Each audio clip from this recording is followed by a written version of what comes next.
Assalamualaikum warahmatullahi wabarakatuh. Pagi ini Khazanah kembali menyajikan kepada Anda embun-embun ilmu yang terpendam dalam luasnya Khazanah Islam. Setelah manusia dibangkitkan dari kuburnya, kemudian manusia digiring ke padang mahsyar dalam keadaan tidak mengenakan penutup kaki maupun pakaian dan dalam keadaan belum dikitan sebagaimana mereka dahulu diciptakan. Rasulullah Sallallahu Alaihi Wasallam bersabda, sungguh kalian akan dibangkitkan dalam keadaan tidak mengenakan sandal, pelindung kaki, telanjang dan masih berkuluk, belum dikhitan. Kemudian beliau Sallallahu Alaihi Wasallam membaca firman Allah, sebagaimana kami telah memulai penciptaan pertama, begitulah kami akan mengulanginya. Itulah janji yang pasti kami tepati. Sesungguhnya kamilah yang akan melaksanakannya. Al-Quran Surah Al-Anbiya ayat 104. Hadis riwayat Al-Bukhari.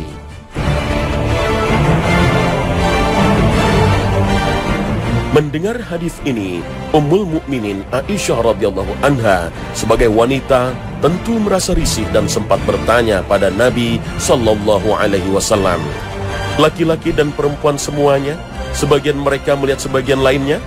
Maka beliau sallallahu alaihi wasallam menjawab, keadaannya lebih mengerikan dari membuat mereka berpikir demikian. Muttafaqun alaih. Seluruh umat manusia dari zaman Nabi Adam sampai umat akhir zaman akan digiring bersamaan menuju mahsyar. Tentu sebuah perjalanan kolosal dengan jumlah yang tak terhitung.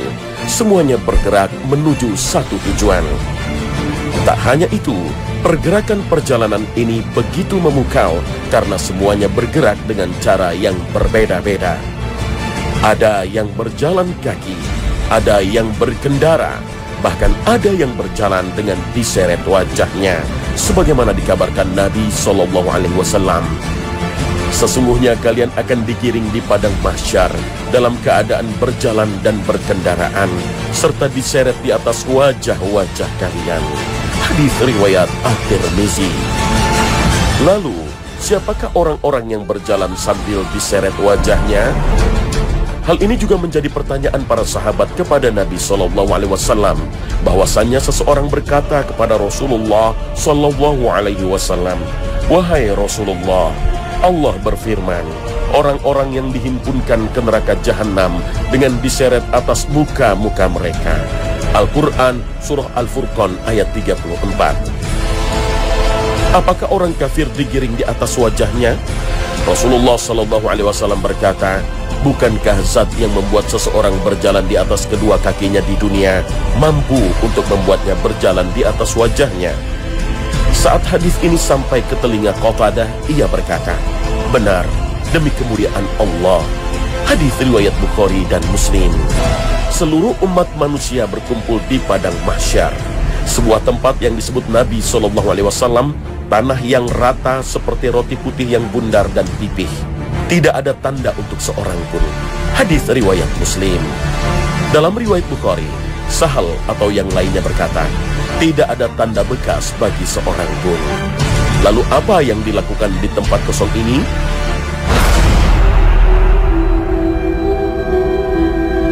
Menunggu diputuskan perkara yang dulu pernah terjadi di antara mereka. Situasinya mencekam dan waktunya pun sangat lama. Semua umat manusia hanya berdiri dan menunggu keputusan Allah Subhanahu wa Ta'ala, seperti yang difirmankan Allah Subhanahu wa Ta'ala, Yawma yaqumun nasu li rabbil alamin,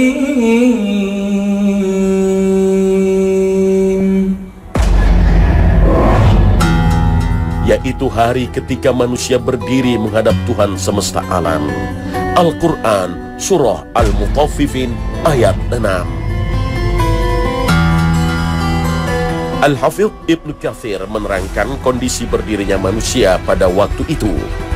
Mereka berdiri dalam keadaan tidak beralas kaki, telanjang dan tidak berkhitan, pada tempat yang sulit, cemas, serta sempit bagi pendosa.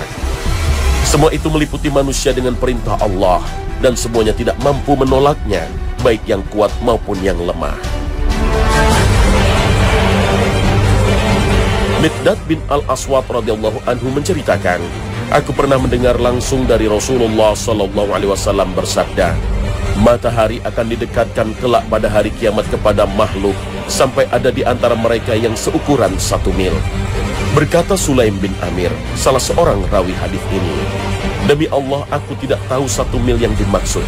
Apakah ukuran yang ada di dunia atau mil sejauh mata memandang?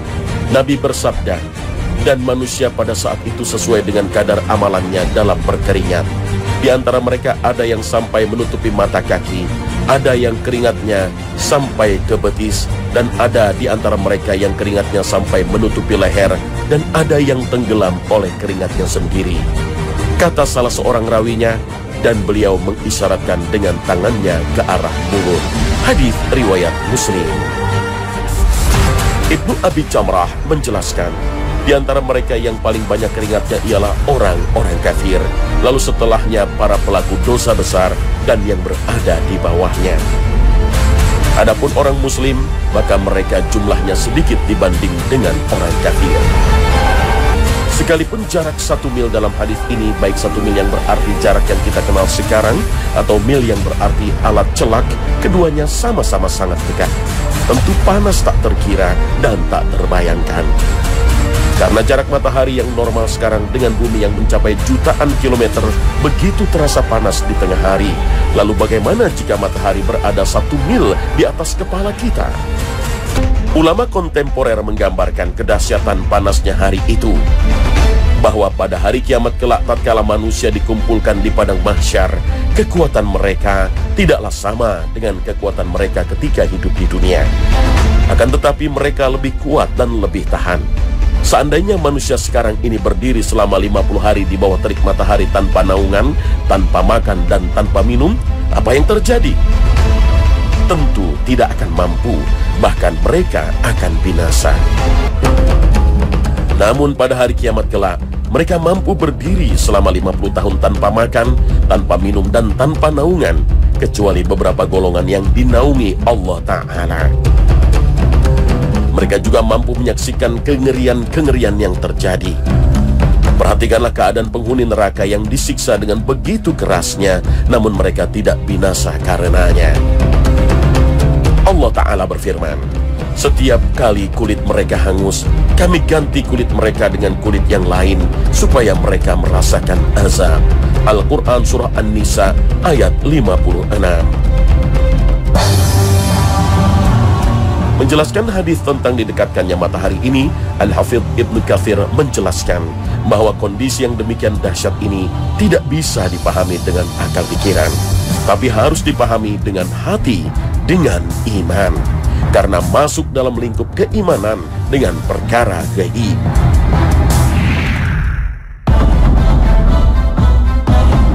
Pemirsa khazanah, dalam kondisi mencekam, seluruh umat manusia hanya berdiri menunggu keputusan Allah Subhanahu wa Ta'ala. Terus berdiri bukan sehari atau seminggu, tapi sangat lama, bahkan sampai 50.000 tahun. Al-Hafidh Ibnu Katsir mengatakan, di dalam sebuah hadis dijelaskan bahwa mereka kelak akan berdiri selama 70 tahun dalam keadaan tidak berbicara sedikit pun. Ada yang mengatakan mereka berdiri selama 300 tahun. Ada lagi yang mengatakan mereka berdiri selama 4.000 tahun. Ada lagi yang mengatakan mereka berdiri selama 4.000 tahun. Setelah itu baru diputuskan perkara mereka seukuran 10.000 tahun. Allah Ta'ala menjelaskan akan hal itu melalui firman-Nya. Pada hari itu ketika ruh dan para malaikat berdiri bersaf-saf, mereka tidak berkata-kata, kecuali siapa yang telah diberi izin kepadanya oleh Tuhan yang Maha Pemurah, dan ia mengucapkan kata yang benar. Itulah hari yang pasti terjadi. Maka barang siapa yang menghendaki, niscaya ia menempuh jalan kembali kepada Tuhannya. Al-Quran Surah An-Naba ayat 38 hingga 39. Abdullah bin Mas'ud radhiyallahu anhu berkata, Rasulullah SAW pernah bersabda, Allah akan mengumpulkan dari makhluk pertama hingga terakhir pada hari yang telah ditentukan.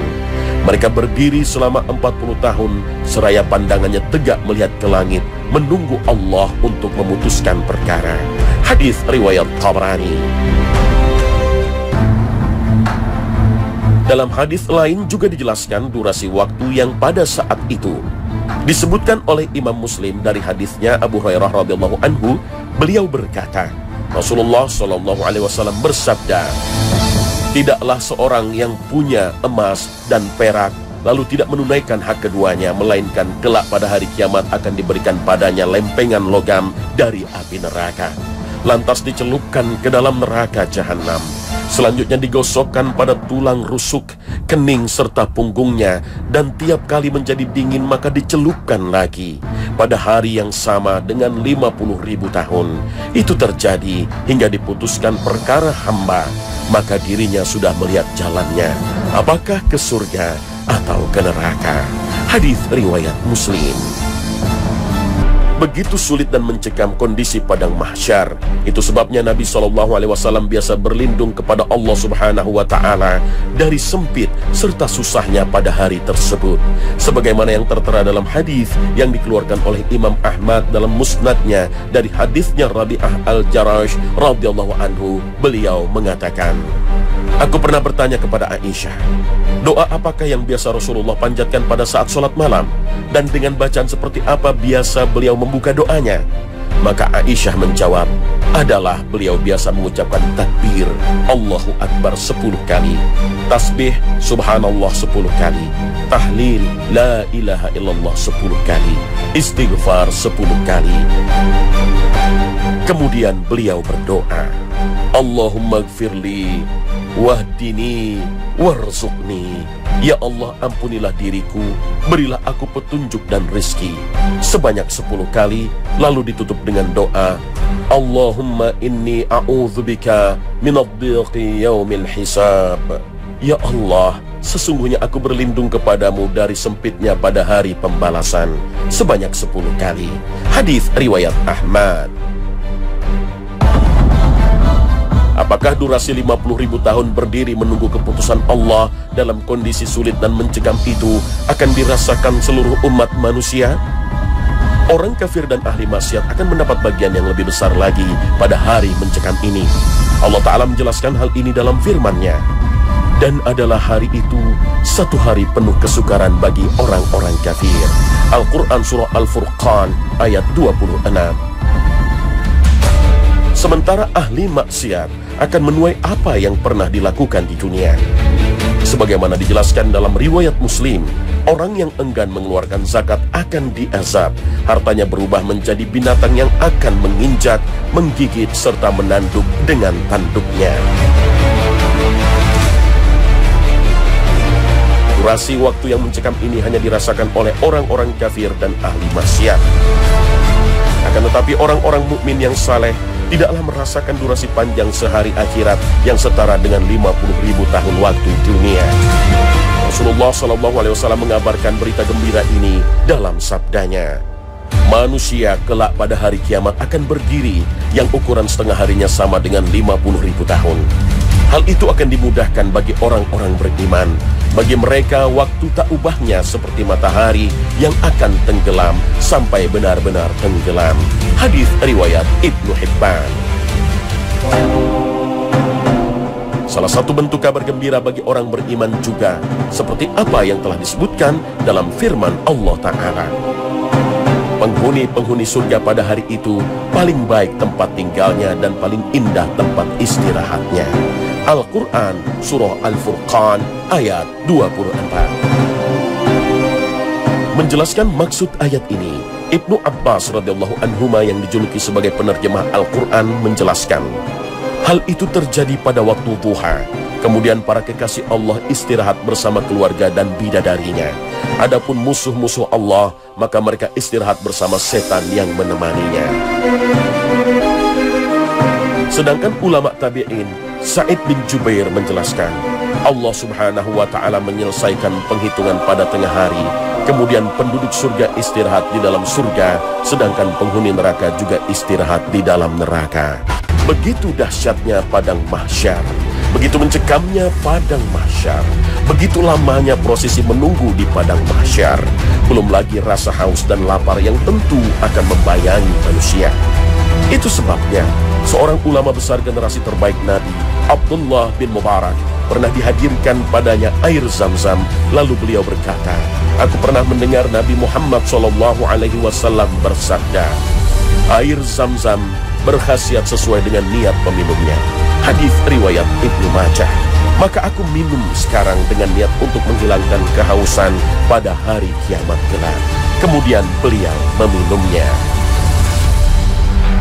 Alam mahsyar adalah alam yang sangat mengerikan dan menakutkan. Allah menyebutkan dengan istilah fa'idza ja'atis shakhah. Ketika sangkakala ditiup, semua manusia dikumpulkan, berada di tempat yang rata, yang datar. Sejauh mata memandang adalah alam yang sangat-sangat luas dan datar. Semua manusia berkumpul di situ. Yauma yafirrul mar'u min akhi. Pada hari itu orang akan lupa akan saudaranya. Bahkan dia tidak mengenali ibu bapanya. Orang tua tidak mengenali anaknya. Suami tidak mengenali istrinya dan sebaliknya. Likulli imri'im minhum yauma idzin sya'nu yughni. Semua orang pada saat itu hanya fokus menguruskan dirinya sendiri. Setiap orang menyelamatkan diri dari beratnya, ngerinya, dahsyatnya alam mahsyar itu.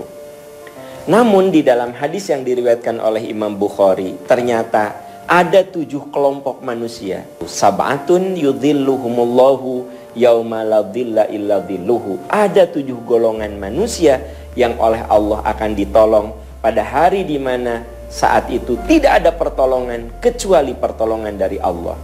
Siapakah 7 golongan itu? 1, imamun adilun, pemimpin yang adil. Pemimpin yang adil, yang jujur, yang menegakkan keadilan, pasti dia akan mendapatkan resiko yang sangat berat. Tetapi dia akan mendapatkan pertolongan Allah di hari di mana tidak ada pertolongan dari siapapun. Itu yang pertama. Yang kedua, syabun nasya'a fi ibadatillah. Anak muda yang menghabiskan masa mudanya dekat dengan Allah Subhanahu wa ta'ala. Kalau ada generasi tua dekat dengan Allah, itu wajar, dia sudah tua. Ini orang muda dekat dengan Allah, rajin ibadah, dosa dan maksiat dijauhi. Orang seperti ini di alam mahsyar akan ditolong. Yang ketiga, rajulun qalbuhu mu'allaqun fil masajid. Orang yang hatinya selalu bergantung dengan masjid. Maksudnya dimanapun dia berada, datang waktu sholat, dia segera datang ke masjid untuk melaksanakan ibadah. Dimanapun dia berada, nilai-nilai yang diajarkan di masjid itu mengikat dirinya. Dia selalu berkomitmen pada ajaran-ajaran yang ada dan disampaikan di masjid. Dan yang keempat adalah orang yang bisa menghadapi godaan syahwat. Allah sudah menanamkan pada manusia syahwat. Syahwat itu hanya diekspresikan kepada pasangannya yang sah, tidak kepada yang lain. Dan yang kelima, orang yang bertemu karena Allah dan berpisah karena Allah. Ada orang yang bersahabatnya itu benar-benar karena Allah. Persahabatan karena Allah adalah persahabatan yang diikat dengan iman. Kalau kita benar, dia mendukung kita. Kalau kita salah, dia meluruskan kita. Itulah persahabatan karena Allah. Yang keenam, rajulun tasaddaqo bisadaqatin fa'akhfaha. Yang keenam adalah orang yang bersedekah, dia sembunyikan sedekahnya itu sampai tangan kiri tidak tahu apa yang disedekahkan oleh tangan kanannya. Maksudnya orang-orang yang ikhlas dalam bersedekah, orang-orang yang ikhlas saat membantu orang lain. Dan yang ketujuh adalah rajulun dzakarallaha khalian fafadat ainah. Orang yang berdua-duaan dengan Allah hingga meneteskan air mata. Orang yang berzikir, orang yang membaca Al-Quran hingga dia meneteskan air mata karena terharu dengan apa yang dia baca, terharu dengan apa yang dia tafakuri. Itulah 7 golongan manusia yang akan ditolong oleh Allah di hari kebangkitan, di alam mahsyar. Ini adalah bulan yang penuh keberkahan, bulan Ramadan. Mari kita asah jiwa kita untuk masuk ke dalam salah satu golongan yang akan ditolong oleh Allah Subhanahu wa ta'ala. Semoga ini menjadi Ramadan terindah yang menghantarkan kita kepada pertolongan Allah di hari kebangkitan di alam mahsyar nanti. Pemirsa Khazanah, penderitaan dan kesulitan di padang mahsyar yang demikian dahsyatnya membuat semua manusia tak kuasa lagi bertahan. Mereka bingung. Mereka pun mencari penyelesaian. Semua ini harus berakhir. Tapi bagaimana? Imam Bukhari dan Muslim meriwayatkan hadis panjang yang menyebutkan bagaimana kondisi manusia yang semakin tak kuasa menahan derita. Tak ada jalan lain, maka harus ditemukan seseorang yang bisa menjadi perantara untuk menghadap Allah Subhanahu wa Ta'ala, memohon agar derita ini berakhir. Maka manusia pun mendatangi Nabi Adam alaihissalam, lalu Nuh alaihissalam, lalu kepada kekasih Allah Ibrahim alaihissalam, lalu Musa alaihissalam, dan kemudian Nabi Isa alaihissalam. Semuanya menolak menjadi perantara. Hingga akhirnya setelah Nabi Isa alaihissalam mengarahkan agar menemui Nabi Muhammad SAW, mereka pun mendatangi Nabi SAW. Mereka mengatakan, "Wahai Muhammad, engkau adalah utusan Allah, penutup para nabi. Allah telah mengampuni dosamu yang terdahulu dan di kemudian. Tidakkah engkau melihat yang menimpa kami?" Lalu apa yang terjadi? Apakah Rasul SAW bersedia menjadi perantara manusia kepada Allah Subhanahu wa Ta'ala? Jangan kemana-mana. Sesaat lagi Khazanah akan segera kembali.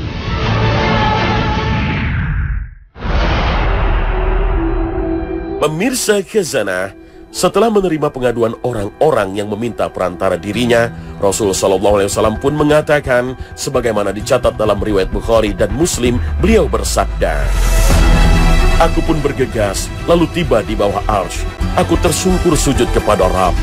Setelah itu, Allah memulai dengan memuji pujian baik yang belum pernah disebutkan untuk seorang pun sebelumku. Setelah itu dikatakan, 'Wahai Rasulullah, bangunlah. Mintalah, pasti kau diberi. Mintalah syafaat, pasti kau diberi.' Aku pun bangkit dan mengatakan, 'Umatku ya Rabb.' Kemudian dikatakan, 'Wahai Muhammad, masukkan di antara umatmu yang tidak dihisap melalui pintu kanan surga, dan mereka bersama yang lain di selain pintu itu.' Setelah itu Rasul bersabda, 'Demi zat yang jiwaku berada di tangannya, sungguh jarak antara dua daun pintu surga seperti antara kota Makkah dan kota Hajar, atau seperti antara kota Makkah dan kota Busra.' Inilah syafaat yang hanya diberikan khusus pada penutup para nabi Muhammad SAW yang disebut dengan syafaat kubra atau syafaat agung. Pemirsa Khazanah, apakah dengan syafaat Nabi SAW ini kedahsyatan akhirat telah berakhir? Terus ikuti Khazanah Perjalanan Abadi menyingkap tabir gaib pukul 5.15 waktu Indonesia Barat sepanjang bulan Ramadan hanya di Trans 7. Terima kasih atas perhatian Anda. Wassalamualaikum warahmatullahi wabarakatuh.